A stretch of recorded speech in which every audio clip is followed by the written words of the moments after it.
এই যে finally guys আমরা পৌঁছে গিয়েছি আমাদের ভাইরাল ধেড়ে বিল, দেখতেই পাচ্ছেন।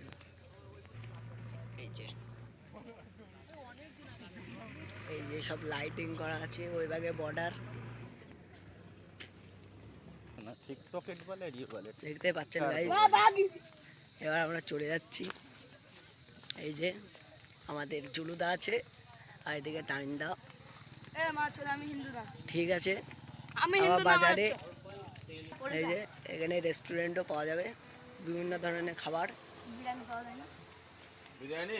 এই যে আমাদের গাড়ি বাগ ঘোরাচ্ছে। এবার আমরা চলে যাব আমাদের ভাইরাল ধেড়ে বিল, বাজঘাটা ধেড়ে বিল নাম করলেই সবাই চেনে।